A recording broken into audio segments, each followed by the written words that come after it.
Hello everyone, welcome है आपका हमारे चैनल एसएससी बुक एसबी में। आज हम अपनी योद्धा सीरीज में देखने वाले हैं हिस्ट्री की 26 क्लास। और आज का हमारा टॉपिक होने वाला है भारत में समाचार पत्र का विकास कैसे हुआ और 1857 का विद्रोह कैसे हुआ था। तो चलिए अपनी वीडियो को स्टार्ट करते हैं और देखते हैं किस टाइप के क्वेश्चन एग्जाम में पूछे जाते हैं।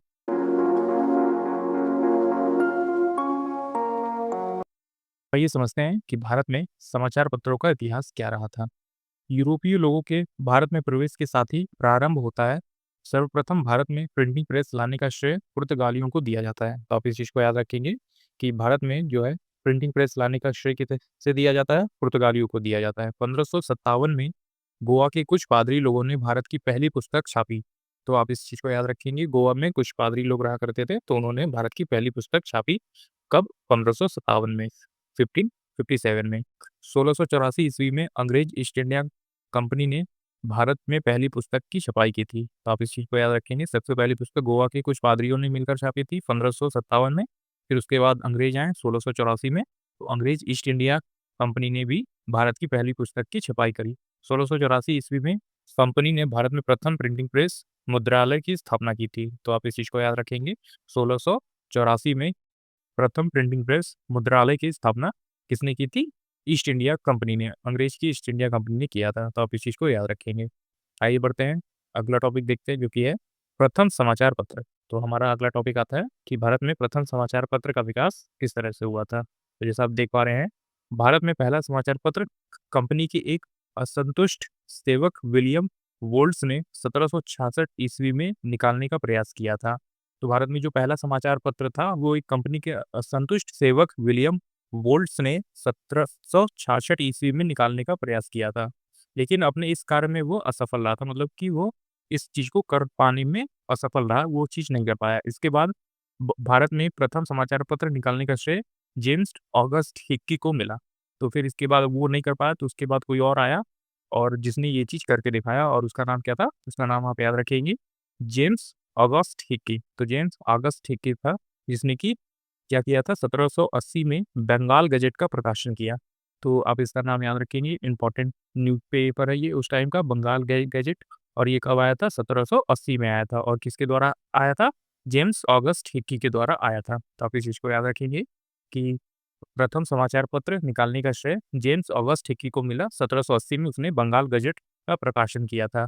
किंतु इसमें कंपनी सरकारी की आलोचना की गई, जिसके कारण उसका प्रेस जब्त कर लिया गया। इस पेपर में उसने क्या किया था? इसमें सरकार की उसने काफ़ी आलोचना करी कि सरकार हमारी इस तरह से काम नहीं कर रही, इस तरह से काम किया जाना चाहिए, इतने पैसों का घोटाला हुआ। तो इस तरह से न्यूज़ वो छापता था, जिसकी वजह से उसका प्रेस जो है वो सरकार के द्वारा जब्त कर लिया गया था। आगे बढ़ते हैं, कुछ और चीज़ें भी देखते हैं इसमें क्या है। इस दौरान कुछ अन्य अंग्रेजी अखबारों का भी प्रकाशन हुआ था, जैसे कि बंगाल में Calcutta courier, Asiatic Mirror, Oriental Star, Madras में मद्रास कैरियर, मद्रास गज़ट, बम्बई में हेराल्ड, बॉम्बे गज़ट आदि। तो ये सभी न्यूज़पेपर हैं जो उसी टाइम के दौरान और भी जगहों पे प्रकाशित हुए थे। 1818 ईस्वी में ब्रिटिश व्यापारी जेम्स सिल्क बर्किंघम ने कलकत्ता जर्नल का संपादन किया। बर्किंघम ही वो पहला प्रकाशन था। तो आप इस चीज़ को याद रखेंगे, बर्किंघम ही वो पहला प्रकाशन था। आइए अब बढ़ते हैं प्रथम साप्ताहिक अखबार की तरफ। जो हमारा नेक्स्ट टॉपिक है कि भारत का पहला प्रथम साप्ताहिक अखबार कौन-सा था कि हफ्ते में वो एक बार आता था। कि पहला भारतीय अंग्रेज समाचार पत्र जो है वो 1816 ईस्वी में कलकत्ता में गांधार भट्टाचार्य द्वारा बंगाल गज़ेट के नाम से निकाला गया था। तो आप इस चीज़ को याद रखेंगे कि पहला भारतीय अंग्रेजी समाचार पत्र जो है वो 1816 ईस्वी में कलकत्ता में गंगाधर भट्टाचार्य द्वारा बंगाल गज़ेट के नाम से निकाला गया था।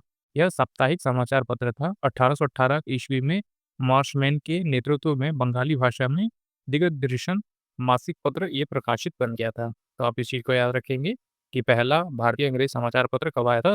1816 ईस्वी में कलकत्ता के गंगाधर भट्टाचार्य द्वारा बंगाल गज़ेट के नाम से निकाला गया था। आइए अब देखते हैं कुछ इंपॉर्टेंट क्वेश्चन जो एसएससी के डिफरेंट ईयर एग्जाम्स में पूछे गए हैं। तो इसमें पहला क्वेश्चन हम देख रहे हैं कि आर्म्स एक्ट और वर्नाकुलर प्रेस एक्ट जो है किस वर्ष पारित हुआ था? इंपॉर्टेंट क्वेश्चन है, आप इस चीज़ को याद रखेंगे। इसमें आपसे पूछा गया है कि आर्म्स एक्ट और वर्नाकुलर प्रेस एक्ट किस वर्ष में लाया गया था? तो ये आप देख रहे होंगे 1878 में इसे लाया गया था। ऑप्शन नंबर बी आपका राइट आंसर हो जाएगा। तो आप इस चीज़ को ध्यान रखेंगे कि आर्म्स एक्ट और वर्नाकुलर प्रेस एक्ट जो है 1878 में पारित किया गया था। आर्म्स एक्ट के तहत भारतीयों के लिए बिना लाइसेंस के हथियार रखना अपराध था, जबकि वर्नाकुलर प्रेस एक्ट के तहत समाचार पत्रों पर सरकारी नियंत्रण का स्थापित किया गया था। तो जैसे कि आप समझ गए होंगे कि आर्म एक्ट क्या था, कि आर्म एक्ट था कि कोई भी अगर भारतीय है, अगर उसके पास लाइसेंस नहीं है, तो अगर उसके पास हथियार मिलता है, तो वो एक अपराध के तौर पे देखा जाएगा। और दूसरी तरफ जो वर्नाकुलर प्रेस एक्ट था, उसमें ये कहा गया था कि आप जो भी समाचार पत्र छाप रहे हैं, उस पे हमारी निगरानी होगी, वो हमारे अंडर में छापा जाएगा। तो वर्नाकुलर प्रेस एक्ट इसी के बारे में था और ये दोनों कब आया था? 1878 में आया था, 1878 में। इम्पोर्टेंट क्वेश्चन है, आप इस चीज़ को ज़रूर याद रखेंगे। आगे बढ़ते हैं और नेक्स्ट क्वेश्चन देखते हैं। हमारा नेक्स्ट क्वेश्चन आता है, वर्नाकुलर प्रेस एक्ट अधिनियम भारत की किस वायसराय के शासनकाल के दौरान लागू किया गया था? जो वर्नाकुलर प्रेस एक्ट है, वो किस वायसराय के शासनकाल के दौरान लागू किया गया था? तो वो किया गया था लॉर्ड लिटन के द्वारा। तो आप इस चीज़ को याद रखेंगे कि लॉर्ड लिटन के द्वारा वर्नाकुलर प्रेस एक्ट शामिल किया गया था जब वो उसका शासन चल रहा था। तो आप इस चीज़ को याद रखेंगे। आगे बढ़ते हैं और देखते हैं अपना नेक्स्ट क्वेश्चन। तो हमारा नेक्स्ट क्वेश्चन आता है, भारत का पहला अंग्रेजी भाषा का समाचार पत्र निम्नलिखित में से कौन-सा था? इम्पोर्टेंट क्वेश्चन है, आप इस चीज़ को भी याद रखेंगे कि भारत का पहला जो अंग्रेजी भाषा का समाचार पत्र था, वो कौन-सा था? तो वो ऑप्शन नंबर ए हो जाएगा हमारा, हिक्कीज़ बंगाल गैजेट। तो हिक्की का बंगाल गैजेट था। तो आप इसका नाम याद रखेंगे, जैसा मैंने आपको ऊपर बताया, जेम्स ऑगस्ट हिक्की के द्वारा प्रकाशित किया गया था क्या? बंगाल गज़ट, या फिर जिसे द कलकत्ता जर्नल एडवर्टाइज़र के नाम से भी जाना जाता था। और ये कब आया था? ये समाचार पत्र आया था 1780 के टाइम पीरियड में। तो आप इस चीज़ को याद रखेंगे कि भारत का पहला अंग्रेजी भाषा का समाचार पत्र कौन-सा था? तो हिक्की का बंगाल गज़ट था। आगे बढ़ते हैं और देखते हैं अपना नेक्स्ट क्वेश्चन। अगला क्वेश्चन आता है हमारा, नेक्स्ट क्वेश्चन है, निम्नलिखित में से कौन द हिंदू समाचार पत्र के एक संस्थापक हैं, जिसकी स्थापना 1878 में की गई थी? तो जैसा आप नाम से जानते होंगे, द हिंदू एक न्यूज़पेपर आता है, तो इसमें आपसे पूछा गया है कि इसके संस्थापक कौन है, इनका संस्थापक का नाम क्या है? तो जो कि ऑप्शन नंबर डी इसका राइट आंसर हो जाएगा, जी सुब्रमण्य अय्यर है। तो आप इसका नाम याद रखेंगे कि द हिंदू समाचार पत्र के एक संस्थापक इनमें से कौन है? तो इनमें से एक है जी सुब्रमण्य अय्यर। नीचे कुछ और भी समाचार पत्र और उनके संस्थापक दिए गए हैं, जो कि एग्ज़ाम्स में डायरेक्ट पूछे जाते हैं, तो आप इन सभी को याद रखेंगे। जैसे कि आप इसमें देख पा रहे होंगे, द हिंदू ये एक समाचार पत्र है और इसके संस्थापक कौन है, मतलब कि इसको किसने प्रकाशित किया? तो जी सुब्रमण्य अय्यर ने किया था। और कब किया था? तो 1878 में किया था, 1878 में किया था। तो इस ये चीज़ आपके लिए काफ़ी ज़्यादा इम्पोर्टेंट है, समाचार पत्र, फिर उसके बाद आप देख रहे होंगे संस्थापक हैं और फिर लास्ट में है प्रकाशन वर्ष कि कब ये प्रकाशित हुआ था। इसी तरह दूसरे नंबर पे है हमारा संवाद कुमैदी। तो संवाद कुमैदी एक समाचार पत्र है और इसके संस्थापक कौन है? राजा राम मोहन राय। और ये 1821 में लाया गया था, ये प्रकाशित हुआ था।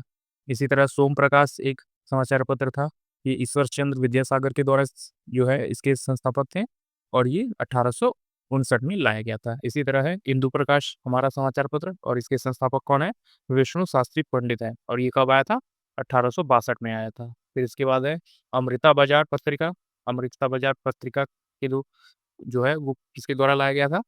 जो है मोतीलाल घोष और शिशिर कुमार घोष के द्वारा ये लाया गया था, 1868 में लाया गया था। इसी तरह है बंगाली और ये इसके संस्थापक हैं एस.एन. बनर्जी, 1879 में लाया गया था। फिर है प्रताप समाचार पत्र और इसके जो संस्थापक हैं गणेश शंकर विद्यार्थी हैं, 1910 में इसे प्रकाशित किया गया था। और अल हिलाल जो है, ये हमारा समाचार पत्र था अल हिलाल और इसके संस्थापक कौन थे? अबुल कलाम आज़ाद। और ये कब आया था? प्रकाशित हुआ था 1912 में हुआ था। तो जैसा आप देख पा रहे होंगे, इनमें जो समाचार पत्र हैं ये काफ़ी ज़्यादा इम्पोर्टेंट है, आपको ये सारे याद होने चाहिए। इससे ही क्वेश्चन डायरेक्ट एग्ज़ाम में पूछे जाते हैं और उसके बाद इनके जो संस्थापक हैं ये आपको याद होने चाहिए। यहाँ से भी क्वेश्चन पूछे जाएँगे। तो ये दोनों चीज़ आपको ज़रूर याद होना चाहिए। जैसे आपसे हो सकता है पूछा जाए कि सोम प्रकाश जो हमारा समाचार पत्र था उसके संस्थापक कौन है? तो ईश्वर चंद्र विद्यासागर हैं। तो इस तरह से आपसे क्वेश्चन पूछा जाएगा। आइए अब आगे बढ़ते हैं, अगला क्वेश्चन देखते हैं। तो हमारा नेक्स्ट क्वेश्चन आता है, भारत का हिंदी समाचार पत्र कौन-सा था? इम्पोर्टेंट क्वेश्चन है, आप इस चीज़ को याद रखेंगे कि भारत का प्रथम हिंदी समाचार पत्र कौन-सा था? तो ये कौन-सा था? उदंत मार्तंड। तो उदंत मार्तंड ये हमारा भारत का प्रथम हिंदी समाचार पत्र था। जैसे आप नीचे देख पा रहे होंगे कि उदंत मार्तंड हिंदी का प्रथम समाचार पत्र था। इसका प्रकाशन मई 1826 में कलकत्ता में एक साप्ताहिक पत्र के रूप में जुगुल किशोर शुक्ल ने किया था। आप इस चीज़ को याद रखेंगे कि प भारत का प्रथम हिंदी समाचार पत्र कौन-सा था? तो उदंत मार्तंड था और ये कब प्रकाशित हुआ था? 1826 में कलकत्ता में। ये एक साप्ताहिक न्यूज़पेपर था, जैसे कि हफ्ते में एक बार आता था, और इसके संस्थापक कौन थे, इसको किसने प्रकाशित किया? तो जुगल किशोर शुक्ल थे। तो आप इनका भी नाम याद रखेंगे, जुगल किशोर शुक्ल थे। इन्होंने उदंत मार्डन जो है एक समाचार पत्र निकाला, भारत का प्रथम हिंदी समाचार पत्र निकाला, जो कि एक साप्ताहिक न्यूज़पेपर था। आइए बढ़ते हैं कुछ और इम्पोर्टेंट टॉपिक की तरफ। अब देखते हैं 1857 का विद्रोह। तो यहाँ से भी आपके एग्जाम्स में काफ़ी सारे क्वेश्चन पूछे जाते हैं। तो एक बार हम लोग देखते हैं 1857 का विद्रोह। 1857 का विद्रोह उपमहाद्वीप पर ब्रिटिश कब्जे के खिलाफ भारत में उत्तरी हिस्से और मध्य हिस्से में एक लंबे समय तक चलने वाला एक सशस्त्र विद्रोह था। यह केवल भारतीय सिपाहियों द्वारा शुरू नहीं किया गया था, बल्कि कंपनी के प्रशासन के खिलाफ लोगों की शिकायतें और विदेशी शासन के लिए उनकी नापसंदी का परिणाम था। तो जैसा कि आपने देखा कि 1857 का विद्रोह जो था, वो एक उपमहाद्वीप पर ब्रिटिश कब्जे के खिलाफ भारत के उत्तरी हिस्से और मध्य हिस्से में एक लंबे समय तक चलने वाला विद्रोह था। यह केवल भारतीय सिपाहियों द्वारा शुरू नहीं किया गया था, बल्कि इसमें कंपनी के कुछ प्रशासन के खिलाफ लोगों की शिकायतें और विदेशी शासन में उनकी नापसंदी का परिणाम था। आइए देखते हैं कि जो 1857 में कुछ महत्वपूर्ण नेताएं थे, उनकी क्या सूची है, जो कि एग्जाम में पूछे जाते हैं। तो जैसा कि आपने एग्जाम में देखा होगा कि 1857 से कई बार क्वेश्चन पूछे जाते हैं। जैसे आपसे पूछा जाता है कि बैरकपुर की अध्यक्षता किस नेता ने की थी? तो मंगल पांडे ने की थी। इसी तरह आपसे पूछा जाएगा कि फैजाबाद की अध्यक्षता किसने की 1857 के विद्रोह में? तो मौलवी अहमद उल्लाह खान ने किया था। तो इसी तरह से आपसे एग्जाम्स में क्वेश्चन पूछे जाते हैं। तो आइए देखते हैं कि कैसे क्वेश्चन हैं जो कि एग्जाम्स में पूछे जाते हैं। जैसे कि इसमें लिखा है 1857 के विद्रोह के साथ जुड़े कुछ महत्वपूर्ण नेताओं की सूची आप इसमें देख पा रहे होंगे। इस नंबर पे है जगह और इस नंबर पे है नेता। तो जैसे आपने पहले नंबर पे देखा बैरकपुर, तो बैरकपुर हो गई जगह हमारी, और इसके नेता कौन थे? मंगल पांडे थे। मतलब कि बैरकपुर से 1857 के विद्रोह का नेतृत्व कौन कर रहा था? तो मंगल पांडे कर रहे थे। इसी तरह है दिल्ली, दिल्ली से कौन कर रहा था नेतृत्व? बहादुर शाह द्वितीय और जनरल बख्त खान। तो आप इसका नाम याद रखेंगे, दिल्ली से दो लोग कर रहे थे 1857 का विद्रोह, बहादुर शाह द्वितीय और जनरल बख्त खान कर रहे थे। फिर है अगला दिल्ली, दिल्ली से ही हकीम एहसान उल्लाह कर, चूंकि बहादुर शाह द्वितीय का मुख्य सलाहकार था।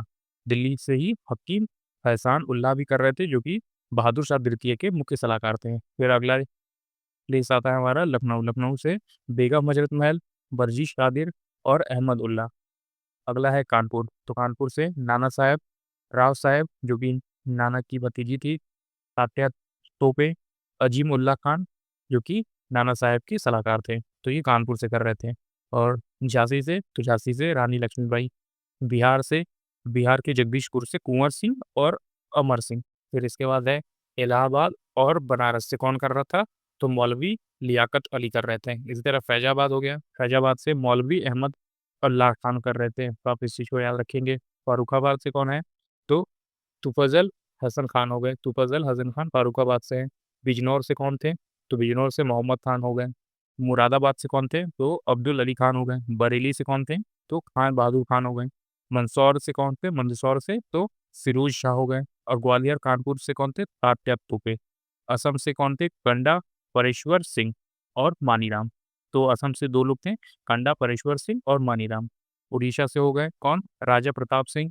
कुल्लू से हो गए जय दयाल, जय सिंह और हृदय दयाल। तो आप इनका नाम याद रखेंगे। कुल्लू से कौन हो गए? जय दयाल, जय दयाल और हृदयलाल सिंह। राजस्थान से कौन हो गया? तो राजस्थान से हो गए गजाधर सिंह। और इसी तरह गोरखपुर से सेवी सिंह और कदम सिंह। और मथुरा से सेवी सिंह और कदम सिंह दोनों हो गए। तो जैसा कि आप ये सभी नाम देखा, ये सभी नाम आपके एग्जाम्स के लिए काफ़ी ज़्यादा इंपॉर्टेंट है, और यहीं से डायरेक्ट क्वेश्चन आपके एग्जाम्स में पूछे जाएंगे। जैसे कि अभी आप नीचे क्वेश्चन देखेंगे, इसमें पहला क्वेश्चन आपसे पूछा गया है कि भारत के किस स्वतंत्रता सेनानी ने लखनऊ में 1857 के प्रसिद्ध विद्रोह सिपाही विद्रोह का नेतृत्व किया था? तो जैसा कि इस क्वेश्चन में आपसे पूछा गया है कि लखनऊ के जो 1857 में विद्रोह हो रहा था, उसके सिपाही विद्रोह का नेतृत्व किसने किया था? Option number A Begum Hazrat Mahal ने किया था। जैसा कि मैंने आपको ऊपर बताया, यहाँ पे जैसे आप देख पा रहे होंगे कि लखनऊ का नेतृत्व किसने किया था? बेगम हजरत महल और बर्जिश कादरी अहमदुल्ला।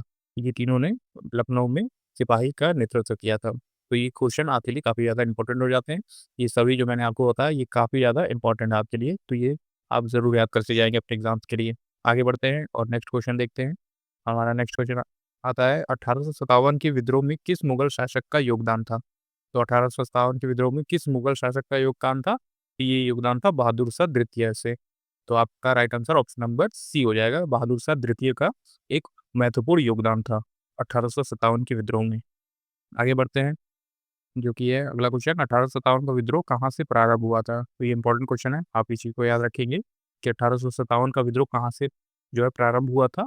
तो ये मेरठ से प्रारंभ हुआ था। ऑप्शन नंबर ए आपका राइट आंसर हो जाएगा। जैसे आप नीचे देख पा रहे होंगे कि भारतीय स्वतंत्रता हेतु प्रथम सशस्त्र विद्रोह 10 मई 1857 ईस्वी को मेरठ स्थित छावनी के 20 एनआई तथा 3 एलसी के पैदल सैन्य टुकड़ी ने चर्बी वाले कारतूस के प्रयोग से इनकार कर विद्रोह कर दिया। 11 मई को प्रातः विद्रोहियों ने दिल्ली पर अधिकार कर मुगल बादशाह बहादुर शाह द्वितीय को पुनः भारत का सम्राट और विद्रोह का नेता घोषित कर दिया था। आप इस चीज़ को याद रखेंगे। 1857 का विद्रोह सबसे पहले कहाँ पे प्रारंभ हुआ? तो मेरठ में ही प्रारंभ हुआ था। आगे बढ़ते हैं और देखते हैं नेक्स्ट क्वेश्चन कि बिहार में 1857 के विद्रोह का नेतृत्व किसने किया? तो इसमें आपसे पूछा है बिहार में किसने किया था? तो वीर कुंवर सिंह ने किया था। ऑप्शन नंबर सी आपका राइट आंसर हो जाएगा कि बिहार में 1857 का नेतृत्व किसने किया? वीर कुंवर सिंह ने किया था। इसी तरह कुछ और महत्वपूर्ण स्थान है और उसके कुछ नेतृत्व करता भी है। आप देख पा रहे होंगे दिल्ली, दिल्ली का नेतृत्व किसने किया? बहादुर शाह द्वितीय ने किया। फिर दूसरे नंबर पे लखनऊ, इसका नेतृत्व बेगम हजरत महल ने। फिर कानपुर का नेतृत्व किसने किया? नाना साहब ने किया। फिर बरेली का तो खान बहादुर खान ने किया और इसी तरह बिहार का तो वीर कुंवर सिंह ने किया। तो ये पाँचों आपको याद होने चाहिए, ये पाँचों काफ़ी ज़्यादा इंपॉर्टेंट है। दिल्ली का बहादुर शाह जफर, लखनऊ का बेगम हजरत महल, कानपुर का नाना साहब, बरेली का खान बहादुर खान और बिहार का वीर कुंवर। तो ये सभी ने 1857 का विद्रोह किया था और इसके नेतृत्वकर्ता भी रहे थे। आगे बढ़ते हैं और नेक्स्ट क्वेश्चन देखते हैं। नेक्स्ट क्वेश्चन है हमारा, निम्न में से किस लड़ाई में मौलवी अहमदुल्ला शाह ने हेनरी लॉरेंस के नेतृत्व वाली सेना को परास्त कर दिया था?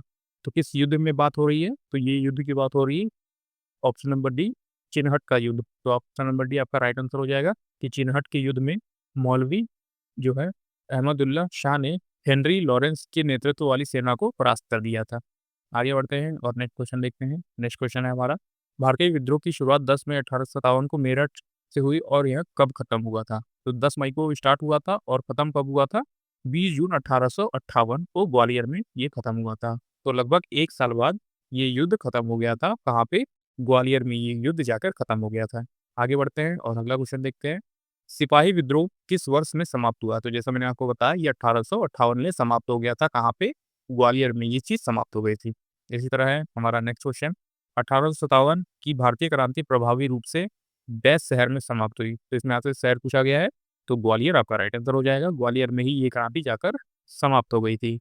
आगे बढ़ते हैं और नेक्स्ट क्वेश्चन देखते हैं। हुँ, तो हमारा नेक्स्ट क्वेश्चन है, 1857 तक भारत के मुगल सम्राटों का लगभग 200 वर्षों तक निवास स्थान रह चुका था। तो मुगल सम्राटों का निवास स्थान कौन-सा था? लाल किला था। ऑप्शन नंबर डी आपका राइट आंसर हो जाएगा। इम्पोर्टेंट क्वेश्चन है, आप इस चीज़ को याद रखेंगे कि 1857 तक जो लाल किला है, वो भारत के मुगल सम्राटों का लगभग 200 वर्षों तक निवास स्थान रह चुका था। आगे बढ़ते हैं और अगला क्वेश्चन देखते हैं। डैश 1857 विद्रोह के दौरान मुगल सम्राट कौन-सा था?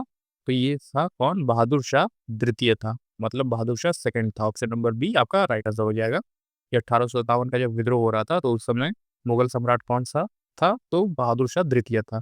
आगे बढ़ते हैं और नेक्स्ट क्वेश्चन देखते हैं। भारत में 1857 के विद्रोह के दौरान मुगल सम्राट कौन-सा था? तो देख सकते हैं ये क्वेश्चन का काफ़ी ज़्यादा इम्पोर्टेंट है, काफ़ी ज़्यादा एग्ज़ाम्स में रिपीट होके आते रहते हैं। तो ये कौन-सा था? बहादुर शाह द्वितीय था। ऑप्शन नंबर सी आपका राइट आंसर हो जाएगा कि 1857 में विद्रोह के दौरान जो मुगल सम्राट था, वो बहादुर शाह द्वितीय था। अगला है हमारा क्वेश्चन, बेगम हजरत महल भारत में निम्नलिखित में से किस विद्रोह से संबंधित थी? तो बेगम हजरत महल तो आपको याद होगा ये किस विद्रोह से संबंधित थी? सिपाही, ऑप्शन नंबर डी सिपाही गदर उत्परिवर्तन 1857 से। तो जैसा कि आपने ऊपर देखा होगा कि 1857 के विद्रोह से संबंधित थी बेगम हजरत महल, जो कि लखनऊ से सिपाही सेना का नेतृत्व कर रहे थे। तो आप इस चीज़ को याद रखेंगे।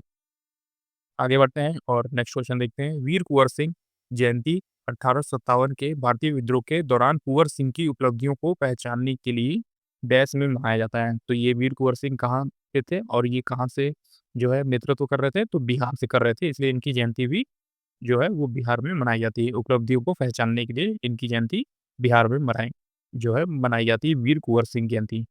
आगे बढ़ते हैं और नेक्स्ट क्वेश्चन देखते हैं। तो हमारा नेक्स्ट क्वेश्चन है, 1857 के विद्रोह को भारत के प्रथम स्वतंत्रता संग्राम की संज्ञा किसने प्रदान की? तो 1857 का जो विद्रोह था वो भारत के प्रथम स्वतंत्रता संग्राम की संज्ञा किसने प्रदान करी थी? तो वीडी सावरकर ने प्रदान करी थी। ऑप्शन नंबर डी आपका राइट आंसर हो जाएगा। आगे बढ़ते हैं और नेक्स्ट क्वेश्चन देखते हैं। निम्नलिखित में से किस शहर में झांसी की रानी का समाधि स्थल स्थित है? तो आपसे पूछा गया है कि किस शहर में झांसी की रानी का समाधि स्थल स्थित है? तो झांसी के सबसे नज़दीक मतलब कि ग्वालियर, तो ग्वालियर में झांसी की रानी का समाधि स्थल जो है मौजूद है। ऑप्शन नंबर सी आपका राइट आंसर हो जाएगा। आगे बढ़ते हैं और नेक्स्ट क्वेश्चन देखते हैं। तो अगला क्वेश्चन है, बिहार में 1857 के विद्रोह के आयोजक या फिर संयोजक कौन थे? तो बिहार में 1857 के विद्रोह के आयोजक कौन थे? तो ऑप्शन नंबर डी वीर कुंवर सिंह थे। ऑप्शन नंबर डी आपका राइट आंसर हो जाएगा कि बिहार में जगदीशपुर से 1857 के विद्रोह का नेतृत्व वीर कुंवर सिंह ने किया था। तो आप इस चीज को याद रखेंगे। और कुंवर सिंह की मृत्यु के बाद विद्रोह का नेतृत्व किसने किया? उनके भाई अमर सिंह ने किया था। तो ये कुछ पॉइंट है, आप इनको भी याद रखेंगे कि बिहार में 1857 का विद्रोह के संस्थापक कौन थे? तो वीर कुंवर सिंह थे और उनके मरने के बाद कौन थे? उनके भाई अमर सिंह थे। आगे बढ़ते हैं और नेक्स्ट क्वेश्चन की तरफ देखते हैं। तो हमारा अगला क्वेश्चन है, निम्नलिखित में से कौन 1857 के विद्रोह से संबंधित नहीं है? तो इसमें आपसे पूछा है कि कौन संबंधित नहीं था। तो ये कौन संबंधित नहीं था? तो भगत सिंह थे। ऑप्शन नंबर बी आपका राइट आंसर हो जाएगा कि भगत सिंह 1857 के विद्रोह से संबंधित नहीं थे। 1857 के विद्रोह के समय भगत सिंह का जन्म ही नहीं हुआ था। तो आप इस चीज को समझ सकते हैं। इनका जन्म कब हुआ था? 1907 में भगत सिंह का जन्म हुआ था। तो आपने इसका राइट आंसर देखा कि 1857 के दौरान जो है भगत सिंह इससे संबंधित नहीं थे। आगे बढ़ते हैं और नेक्स्ट क्वेश्चन की तरफ देखते हैं। हमारा नेक्स्ट क्वेश्चन है, निम्नलिखित में से कौन 1857 में अंग्रेजों के खिलाफ विद्रोह में इलाहाबाद, जो कि अब प्रयागराज के नाम से जाना जाता था, उसके नेता हैं? तो इसमें आपसे पूछा गया है कि 1857 में जो अंग्रेजों के खिलाफ विद्रोह हुआ था इलाहाबाद से, उसका नेतृत्व किसने किया था? तो ये किया था, किसने किया था? ऑप्शन नंबर ए मौलवी लियाकत अली ने किया था। तो आप इनका नाम याद रखेंगे, मौलवी लियाकत अली ने किया था, इलाहाबाद से अपनी सेना का नेतृत्व किया था। जैसे आप नीचे देख पा रहे होंगे, इसमें भी कुछ जगह और उनके विद्रोह का नेतृत्व करने वाले कुछ लोग हैं, जो कि मैंने आपको ऊपर बता दिया। एक बार फिर से हम लोग देखते हैं। जो पहला स्थान है हमारा इलाहाबाद, तो लियाकत अली है। फिर है झांसी, तो झांसी से रानी लक्ष्मीबाई ने नेतृत्व किया था। फिर बरेली, बरेली से खान बहादुर खान ने। फिर कानपुर, कानपुर से नाना साहब और तात्या टोपे ने किया था। लखनऊ से बेगम हजरत महल ने। जगदीशपुर बिहार से वीर कुंवर सिंह और इनके भाई अमर सिंह ने किया था। फैजाबाद से मौलवी अहमदुल्ला खान ने किया था। असम से दीवान मनीराम तथा राजा कंदेश्वर ने किया था। फिर संबलपुर उड़ीसा से राजकुमार सुरेंद्र साहनी और उज्जवल शाही ने किया था। फिर सतारा, जो कि महाराष्ट्र में पड़ता है, ये रांगो बापूजी, जो कि सतारा के राजा प्रताप सिंह के वकील थे, उन्होंने किया था। राजे बापूजी ने सतारा का नेतृत्व किया था। तो ये देख सकते हैं, काफ़ी ज़्यादा इंपॉर्टेंट है, आपके एग्जाम्स में ये लगातार पूछे जा रहे हैं। आगे बढ़ते हैं और नेक्स्ट क्वेश्चन देखते हैं। आज का हमारा लास्ट क्वेश्चन, भारत में सिपाही विद्रोह का शुरुआत कहाँ से हुई थी? तो ये भी इंपॉर्टेंट है। भारत में सिपाही विद्रोह की शुरुआत कहाँ से हुई थी? तो 10 मई 1857 को मेरठ से हुई थी। ऑप्शन नंबर डी आपका राइट आंसर हो जाएगा। और जैसे आप नीचे देख पा रहे होंगे, भारत में सिपाही विद्रोह की शुरुआत 10 मई 1857 को मेरठ शहर से हुई थी और इसी दिन भारत में प्रत्येक 10 मई को क्रांति दिवस के रूप में मनाया जाता है। तो आप इस चीज़ को याद रखेंगे, 10 मई को क्या मनाया जाता है? क्रांति दिवस के रूप में मनाया जाता है। अगर दोस्तों आपको हमारे इस चैनल की वीडियो पसंद आ रही है, तो हमारे इस वीडियो को एक लाइक ज़रूर कर दीजिएगा। हम ऐसे ही यूज़फुल वीडियो लेके आते रहते हैं। तब तक पढ़ते रहिए और हमेशा अपने लक्ष्य की तरफ आगे बढ़ते रहिए।